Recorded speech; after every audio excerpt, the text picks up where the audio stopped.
Back. Thanks for joining another episode of the Neuro-Chemistry series. And this one, I think it's a pretty exciting topic, and we're talking about the thyroid and particularly how it should normally function, what happens in different areas that it can become dysfunctional in, and then whenever that does happen, what are the different types of symptoms that we can see. So my name is Dr. Matthew Shem. I'm the owner of Peak Brain Performance Centers here in Colorado Springs. And the first thing I want to talk about is whenever you have dysfunction in this thyroid system, what are the different types of symptoms that you may experience? So we have two different broad categories of symptoms and conditions in regards to thyroid dysfunction. And one being hypothyroid and the other being hyperthyroid. One being where the thyroid gland is not producing enough hormones, and one where the thyroid gland is producing too much hormone.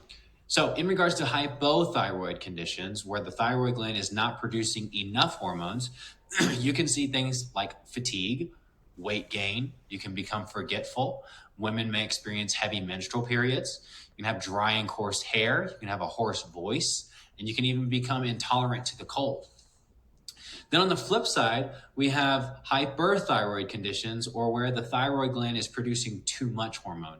And those kind of conditions, you can see things like anxiety, difficulty sleeping, difficulty losing weight, an enlarged thyroid gland, which we call a goiter, muscle weakness, intolerance to heat, and you can even experience vision problems. And this is all according to the Cleveland Clinic. So how should the thyroid system really work? So the thyroid gland produces thyroid hormone in the form of T3 and T4. And then if you backtrack a little bit, from the brain, on the left-hand side of the picture, we have something called the hypothalamus. And the hypothalamus secretes TRH, thyroid releasing hormone, which then goes and tells the pituitary gland, hey, we need to tell the thyroid gland to produce some more hormone. So whenever TRH binds with the pituitary gland secretes TSH. I know it's kind of a word salad. TSH, which is thyroid stimulating hormone, which then goes and binds to the thyroid gland to say, hey, we need to make more thyroid hormone. And this is all on what we call a negative feedback loop, in the fact that you see these arrows that go back to the left. And with that, whenever our thyroid gland produces T3 and T4, it feeds back to the hypothalamus and to the pituitary gland to basically tell us, do we have enough or do we not have enough? And if we don't have enough, then the hypothalamus and the pituitary gland will release more hormones to tell the thyroid gland to make more hormone, to make more T3 and T4. And if we have adequate levels of T3 or T4, or maybe even excessive levels of T3 and T4, that feeds back to the hypothalamus and the pituitary gland to stop secreting TRH and TSH so that we don't produce any more because we already have too much. So from there, once our thyroid gland produces T3 and T4, it doesn't produce these hormones in a equal manner. And so it actually produces T3 in very, very minute qualities. And they actually say it's 7% of the thyroid hormone that is produced from the thyroid is T3, and the other 93% is in the form of T4. Now, whenever T4 is created from the thyroid gland, it gets put into this shuttle that then shuttles it to the liver to be converted to T3.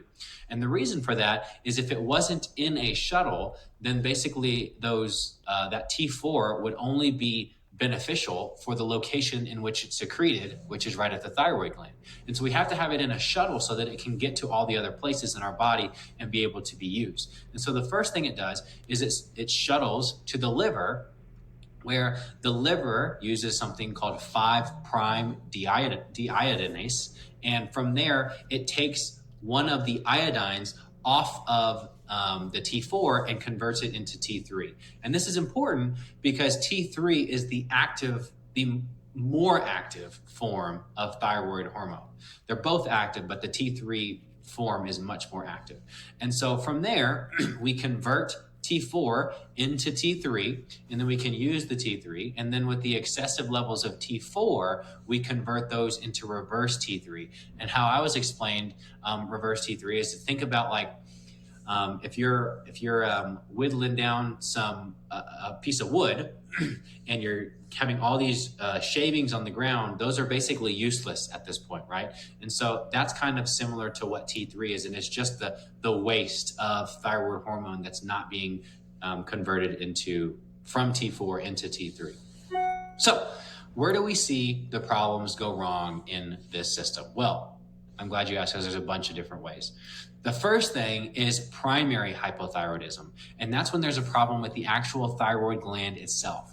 And with that, you could have a problem with the gland where it's producing either too much hormones or maybe not enough hormones. And that's where you then have to differentiate a little bit further. And in future classes, we'll talk about stuff like hypothyroidism and continue the kick on autoimmunity that we started on, and how various conditions like Hashimoto's, which is a hypothyroid condition, will attack the thyroid gland so that you can't produce enough thyroid hormone. From there, we have secondary thyroid conditions where the pituitary gland is not producing enough TSH, or maybe it's even producing too much TSH, where it's now telling the thyroid gland to produce too much or too little thyroid hormone.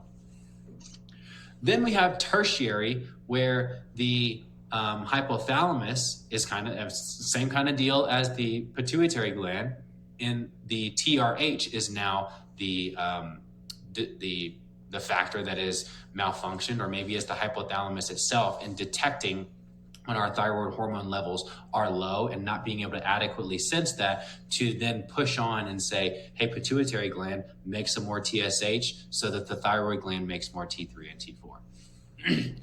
Then we also have something called dysconversion, where you can be producing an adequate level of thyroid hormones, but from that T4 getting shuttled to the liver to be converted into T3, you could have a dysfunction in the liver itself, to where you have now this buildup of T4 because it never gets converted into T3. Lastly, we have something called binding globulins, and that's where, more so in regards to T4, where T4, remember we talked about it's in that shuttle that goes to the liver, and binding globulins has to do more with dysfunction located in that shuttle, where now that T4 is not getting shuttled to the liver to be converted to T3.